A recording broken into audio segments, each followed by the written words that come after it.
पूजन करते समय, तुलसी को जल चढ़ाते समय, अभिषेक पूजन करते समय, घर में आप पूजन कर रहे हैं उस समय पर तुलसी को जल चढ़ा रहे हो, उस समय पर पीपल की पूजन कर रहे हो, उस समय पर बेलपत्री का पूजन कर रहे हो, उस समय पर आंवले का पूजन कर रहे हो, उस समय पर या कोई पूजन भजन आप कर रहे हैं उस समय पर दरवाजे पर अगर 3 सामने खड़े हो जाते हैं तो ये समझ लेना कि आपकी पूजा को भगवान ने स्वीकार कर लिया।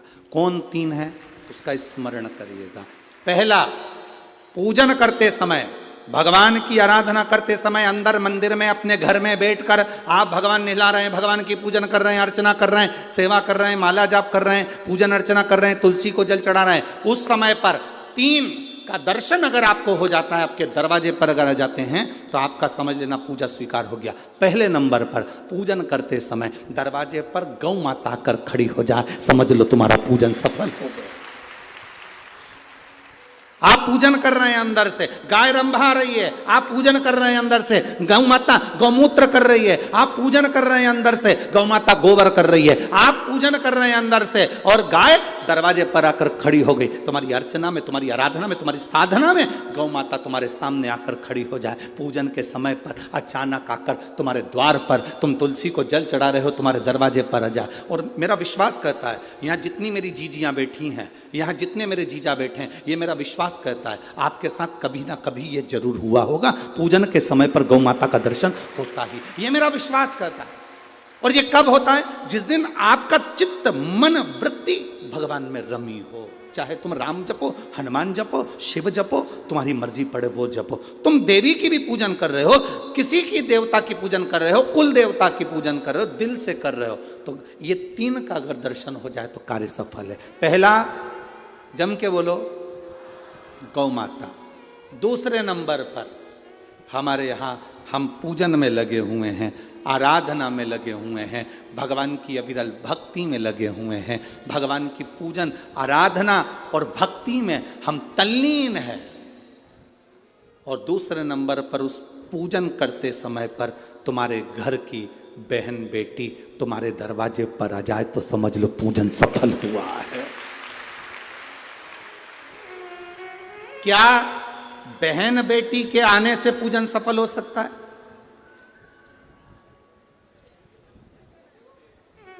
कहां लिखा हुआ है महाराज जी? आप इतनी बड़ी बड़ी बातें कहते हो। पूछने वाले पूछ सकते हैं, कहने वाले कह सकते हैं, आपने कैसे कह दिया कि बहन बेटी के आने से सफल हो जाता कार्य? तो आप उठाओ, हिमालय राज का बेटा बाणासुर से दोस्ती कर लेता, माता पार्वती का भाई बाणासुर से दोस्ती कर लेता है, और दोस्ती कर लेता है तो उसके चुंगल में फंस जाता है, बाणासुर के चुंगल में भाई संकट में आ जाता है। आज हिमालय राज और मैनावती दोनों बैठकर भगवान की आराधना कर रहे थे, इतने में पार्वती का आगमन हो जाता है। पार्वती ने आते से ही देखा, पिताजी आप आराधना कर रहे हो, पूजन कर रहे हो, किस लिए, क्यों? मैनावती ने कहा तेरा भाई संकट में घिरा हुआ है। पार्वती ने कहा क्यों चिंता करते हो, क्यों चिंता करते हो? पिताजी मैं आई हूं ना, चिंता मिटा दूंगी, चिंता मिटा दूंगी, आप चिंता ना करें। क्या हुआ? बाणासुर तेरे भाई को कष्ट दे रहा। बेटी पार्वती ने संकल्प ले लिया, उस बाणासुर का अंत मैं करूंगी। ना भगवान ब्रह्मा बाणासुर को मार सके, ना भगवान कृष्ण बाणासुर को मार सके। बाणासुर की कन्या भगवान कृष्ण के पास में, वहां उनके पौत्र के पास में गई, भगवान कृष्ण का युद्ध बाणासुर के साथ हुआ, 1000 भुजा, तो बाणासुर को भगवान कृष्ण नहीं मार सके। बाणासुर को न नारायण मार सके, न ब्रह्मा मार सके, बाणासुर को न शंकर मार सके, क्योंकि शिव ने तो वर दिया था। बाणासुर को केवल मारा है तो माता पार्वती अर्ध कुंवारी बनकर संहार कर कर चली जाती।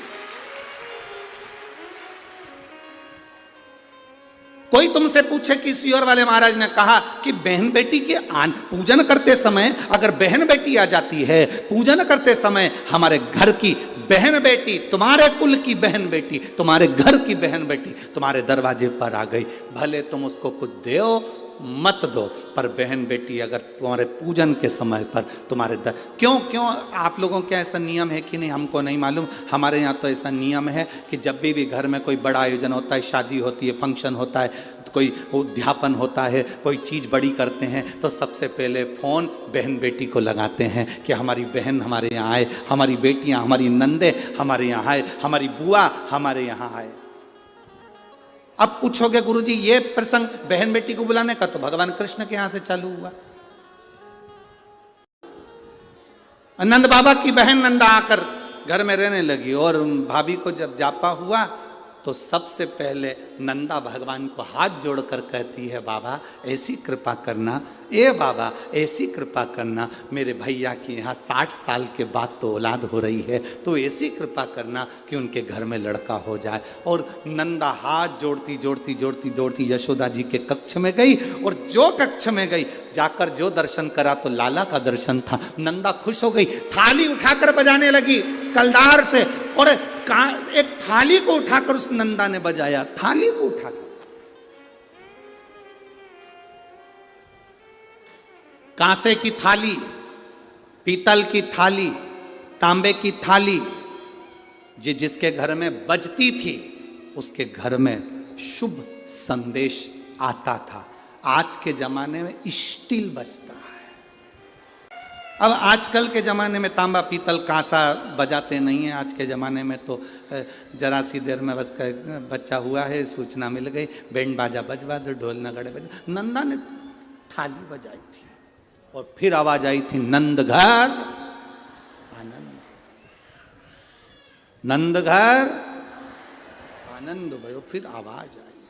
भजन करते समय, स्मरण करते हुए, नाम जाप करते हुए 3 का दर्शन हो जाए, तुम्हारे दरवाजे पर आ जाए, जीवन की सफलता मानना, पूजन सफल मानना। पहले नंबर पर जम के बोलो गौ माता, दूसरे नंबर पर बहन बेटी, और तीसरे नंबर पर हैं संत गुरुजन, जो निष्कपट भाव के, जो तुम्हारे दरवाजे पर कुछ मांगने नहीं आए हैं।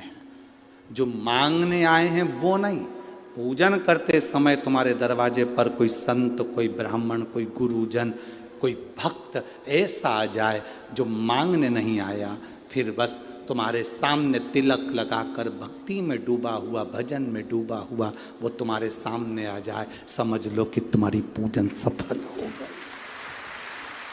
मांगने नहीं, मांगने नहीं,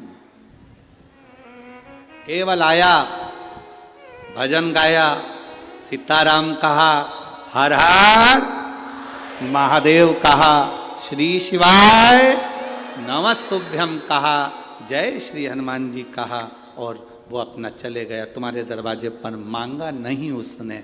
असली संत तुम्हारे दरवाजे पर गुरुजन, ब्राह्मणजन, भक्तजन, कोई भगवत प्रेमी तुम्हारे दरवाजे पर दर्शन हो जाए पूजन के समय पर, समझ लो कि उसने स्वीकार कर लिया, उसने स्वीकार कर लिया। यदि आपको गुरुजी की यह बताई हुई जानकारी अच्छी लगे तो वीडियो को लाइक कीजिए, शेयर कीजिए, और ऐसी ही ज्ञानवर्धक वीडियो देखने के लिए चैनल को सब्सक्राइब कीजिए। हमारी वीडियो देखने के लिए आपका बहुत बहुत धन्यवाद।